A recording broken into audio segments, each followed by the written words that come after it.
Hey everyone, welcome back to my channel where I bring you the best fitness routines to keep you strong, flexible, and feeling your best. I'm Andrew and today I'm diving into a shoulder and upper back mobility routine specifically designed to strengthen and stretch those crucial back and shoulder muscles, which are also some of your most important postural muscles. Whether you're an experienced exerciser or athlete who wants to improve overhead lifts or movements, a weekend warrior who spends the week as a desk jockey, a frequent traveler, hauling heavy bags or gear from place to place, or you just want to improve your posture and alleviate stress and tension around your shoulders. Simply put, this routine is going to help your shoulders feel and move better. We'll focus on exercises that not only build strength in key areas where a lot of people are weak around the shoulders, but also enhance flexibility, helping you maintain a healthy, loose, and more upright posture. And as an added bonus, a lot of these exercises and stretches are going to work a lot of other muscles in your body as well. Let's get started.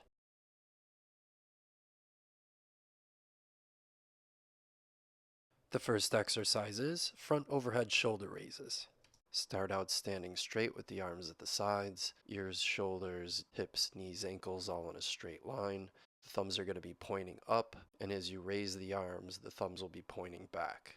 Raise the arms up as high as you feel comfortable without the body bowing or arching. You can allow your shoulders to elevate a little bit at the top, meaning the arms and shoulders are going towards the ears, and the shoulder blade is moving up that scapular elevation. That's okay in this type of direction, but you don't have to think about it or overemphasize it too much. This is more about just making it more of a natural motion and working the shoulder joint through a full range of motion. Raise your arms overhead as far as you feel comfortable without your back bowing or any other part of your body or posture moving. Keep the core tight so you don't stick your belly out as you lift the arms overhead. Keep your ears, shoulders, hips, knees, ankles all in a straight line. When people lack range of motion in the shoulders, they raise their arms overhead, they bow the body, their body comes out of alignment. Be aware of the rest of your body and your body position. You may need to concentrate on pulling your belly button in as you raise your arms overhead. You may need to shorten your range and not go that high. You may not be able to raise your arms as high as I can, and that's okay. Over time, you will get higher and higher.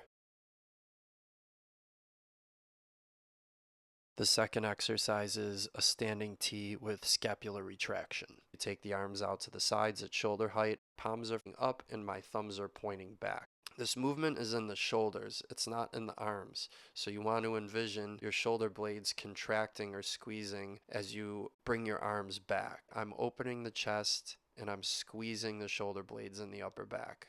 I want those muscles in the upper back and in the shoulder blades to activate. So opening the chest, squeezing the shoulder blades, focusing more on the shoulder blades and the contraction in the upper back and in the mid back than in opening the chest. The chest opening will happen on its own. Again, don't focus on it too much or overemphasize it where you're going to get knots in your upper back. Make sure you're activating the muscles, and that's all you need. For this movement in this direction, you do not want to raise the shoulders up towards the ears. You want to have the shoulders down away from the ears, and we're working on scapular retraction, meaning bringing the shoulder blades towards each other, contracting the muscles in the upper back and between the shoulder blades. Most people, when they look at this exercise, are going to think that it works the delts, which it does, but the main focus is really on the shoulder blades and the muscles in the upper back, your postural muscles.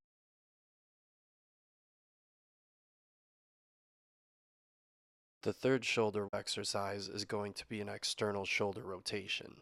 Keeping the arms and elbows in for the external rotation, I still have my palms up and the thumbs pointing back when I get to the end of the motion. You're going to rotate your arms out to the sides as far as you feel comfortable while still keeping the arms and elbows in close to your sides. Those first two movements are working on the scapula and the muscles in the upper back and shoulders. These external rotations work the rotator cuff muscle around the shoulder joint itself. This sequence can be repeated anywhere from 2 to 3 sets, 10 to 20 reps. If you're doing 2 sets, you can do 15 to 20 reps. If you're doing 3 sets, you can do 10 to 12. Personally, I perform this as a rotation of 3, so 1 set of the overhead raise, 1 set of the standing T, and then 1 set of the shoulder external rotation. and then repeat that sequence or exercise rotation 2 to 3 times. These 3 exercises I often use as part of a warm-up, but they can also be a nice little shoulder routine on their own. The next exercise is the bear walk. For the bear walk, you're going to come down to a standing forward bend, placing your hands on the ground about shoulder distance apart, keeping your hips up high in the air. You can bend your knees a little bit. Walk your hands and feet in a contralateral motion, meaning right hand and left foot move simultaneously, followed by the left hand and right foot. This contralateral motion works your core, improves your coordination, and strengthens around the shoulder girdle, increasing your shoulder strength and stability. It's also going to stretch around your lower back, hamstrings, calves, and ankles as well. For the bear walk, you can do 6 to 8 steps forward and 6 to 8 steps back, or in other words, 3 to 4 steps on each side going forwards and 3 to 4 steps on each side going backwards. And you can do 2 to 3 sets of this with about 20 to 30 seconds of rest in between each set. One last thing, make sure to land softly on your hands and feet. Take your time, act as if you're pawing or rolling your hands and feet on and off the ground.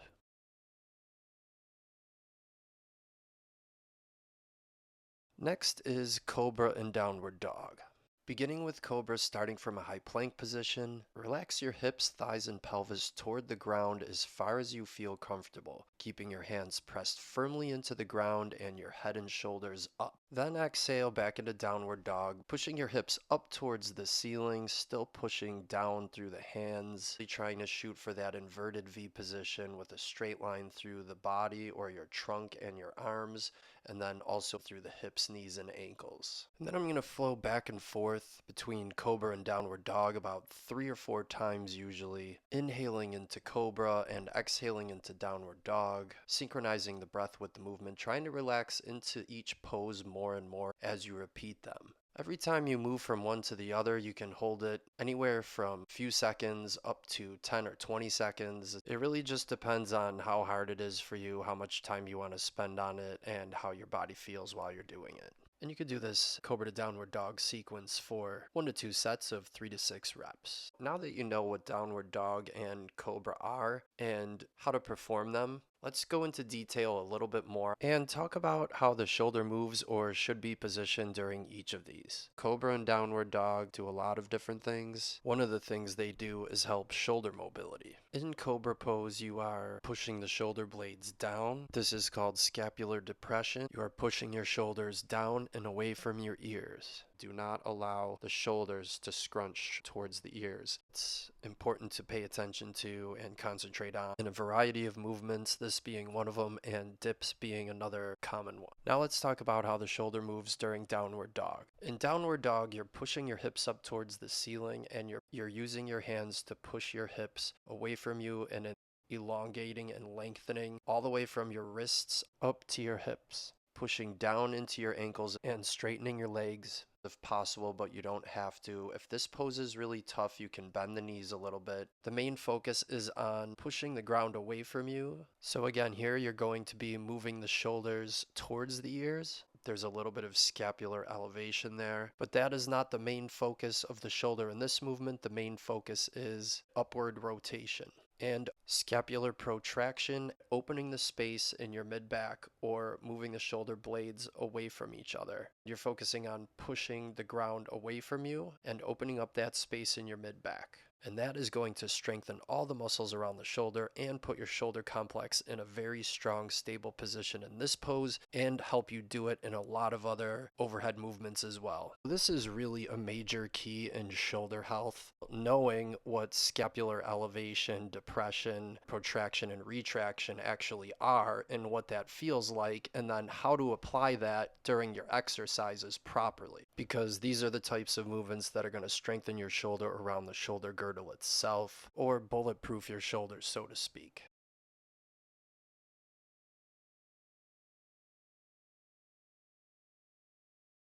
Next is Puppy Dog. From a tabletop position, walk your hands forward on the mat, extending your arms out straight in front of you. Press your palms firmly into the mat and gradually lower your chest towards the mat while keeping your hips lifted and aligned over your knees. Ensure your arms are shoulder distance apart and your elbows are lifted off the mat. Your fingers should be spread wide. As you lower your chest, focus on lengthening your spine. Create the sensation in your tailbone as if you're stretching it up and back towards the ceiling, and your chest releasing down towards the ground, stretching your chest and lats. Your forehead or chin can gently rest down on the mat.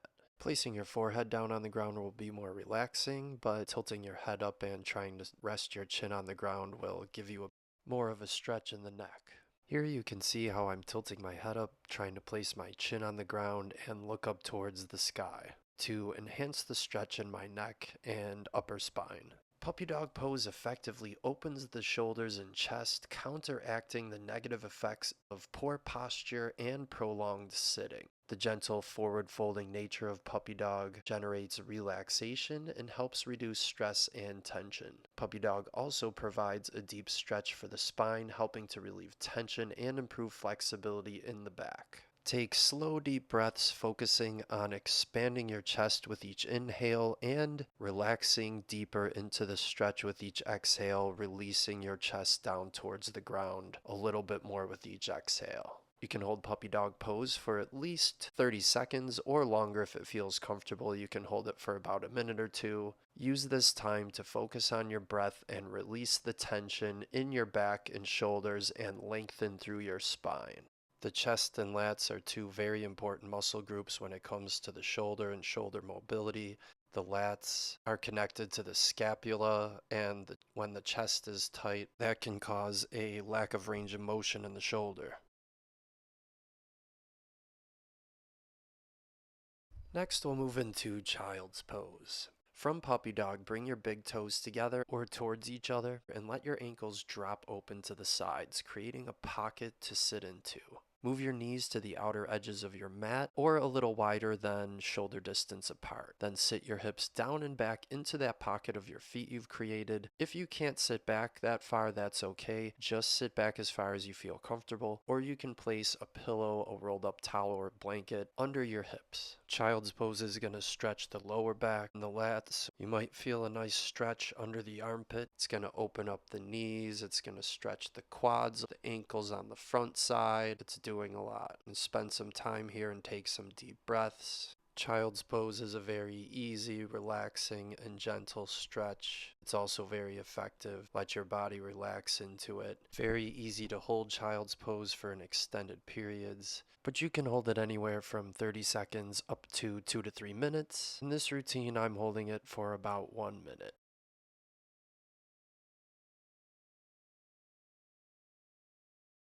Next is a Seiza sitting position or hero pose in yoga. Hero pose and the Seiza sitting position are very similar but slightly different. Hero pose, you're gonna point your feet straight back. Seiza sitting position, which is a Japanese style sitting position, you can allow your ankles to drop open to the side like in child's pose, or you can even cross your feet over a little bit.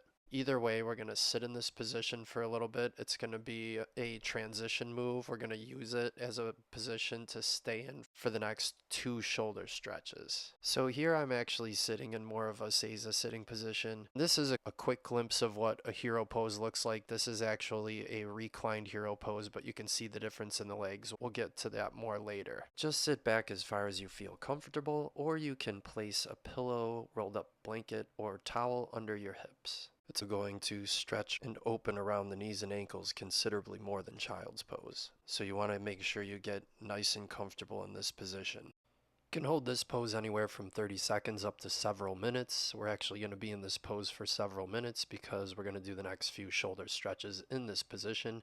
If it gets to be too intense, again, you can put a pillow or a folded up blanket under your butt, or you can just stand for the next few shoulder stretches if it becomes too much to stay in the same position for too long.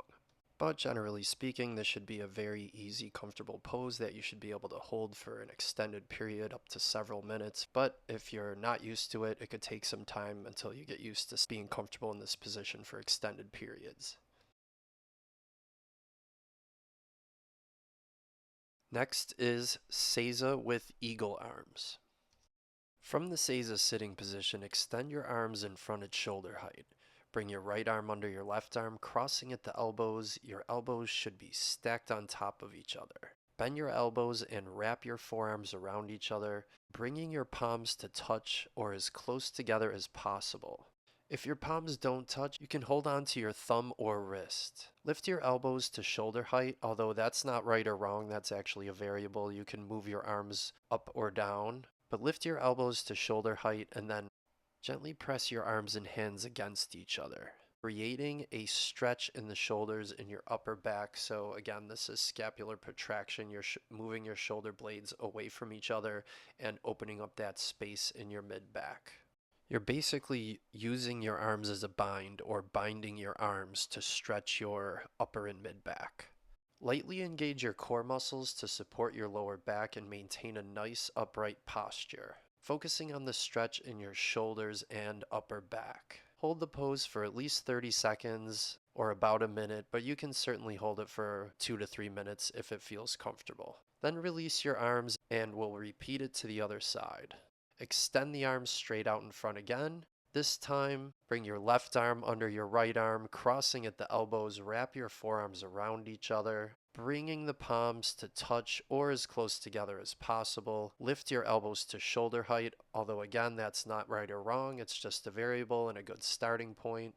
Gently pressing the arms and hands against each other, creating a stretch in the shoulders and upper back, opening up that space in the mid-upper back. Take a few deep breaths. On the inhale, opening up the space in the mid-back. On the exhale, relaxing more into the pose. Gently release the arms and then relax them down to your sides.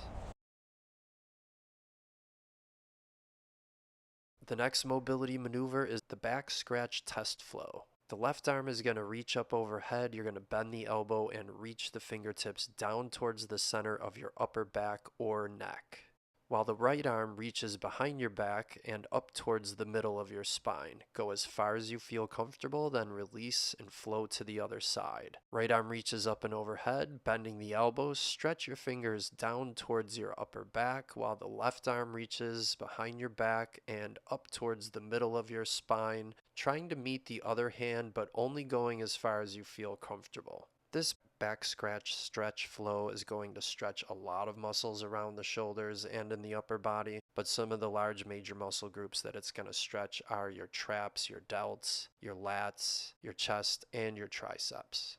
This is a mobility movement based on the Apley scratch test. In the Apley test, you're actually trying to touch the fingers together and or overlap them and grasp on. When you're doing it as a mobility movement like this, you don't have to do that. You don't have to concentrate on trying to touch your fingers or grab your fingers. I'm reaching close to my end range, but I'm stopping a little bit short of that because I want to keep the flow going. So this movement really is a great shoulder mobility movement and shoulder stretch because it's based on a shoulder mobility test. So you can use this move to gauge where you're at with your shoulder health and your shoulder mobility. Some people may watch this and do this pretty easily, and others barely get their arm up and over their head and the other one behind their back. If that's the case, focus on some easier movements first. Whenever you do stretches to one side of the body, you may feel like one side is tighter than the other, and that's okay. You just work on it over time. You don't want to force one side of the body to match the other side. Respect your limits. Keep everything within a pain-free range of motion. What you can do, though, is hold the tight side a little bit longer. This will give that tight side a little bit more of a chance to relax and open up.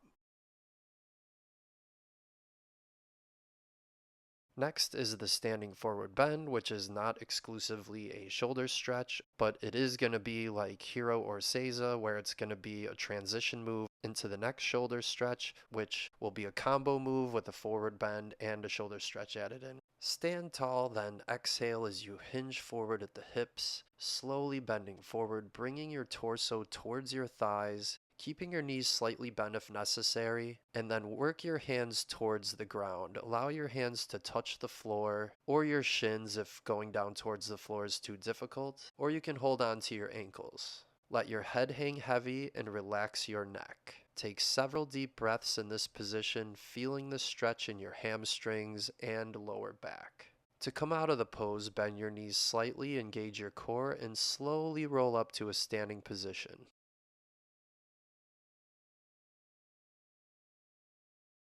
Okay, now to add in the shoulders with the standing forward bend with the arms behind the back shoulder stretch. Stand tall with your feet hip distance apart and your arms relaxed at your sides. Reach your arms behind your back and interlace your fingers. Straighten your arms as much as possible, opening up your chest and shoulders. Inhale, lengthening your spine and lifting your chest slightly. Raise your arms up and back behind you as far as you feel comfortable. And exhale as you hinge forward at the hips and slowly bend forward, bringing your torso towards your thighs. Keep your knees slightly bent if needed. As you fold, you're lifting your arms up and back behind you more and more, feeling a deep stretch in the shoulders and chest. Allow your head to hang heavy and relax your neck. Take several deep breaths in this position, feeling the stretch in your hamstrings, shoulders, and back. To come out of this pose, bend your knees slightly, release your arms, and slowly roll back up to the starting position. You can hold this stretch anywhere from 30 to 90 seconds for 1 to 2 sets. It really is a pretty intense stretch, so you don't really want to spend a ton of time here, although you probably could if you felt comfortable. Personally, I only spend about a minute or two at most.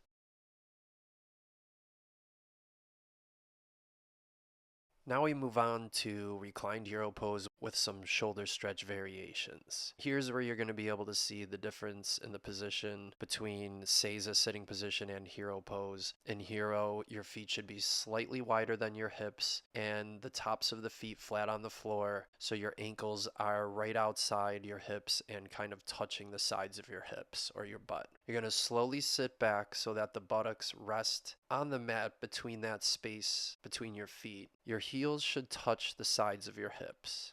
Ensure your toes point straight back and are not splayed out to the sides. You can use a prop if needed. If you feel any discomfort in the knees or feet, you can place a folded blanket or a yoga block under your buttocks for support. And start by leaning back and placing your hands on the ground. Your arms are straight. Just like the forward bend with the arms behind the back, you're going to pull your shoulders back and stretch your chest open and press down into the ground gently to create that stretch in the chest and shoulders. Hold this position for a little while. Let your knees and your body get used to this position, and then you can go down a little deeper.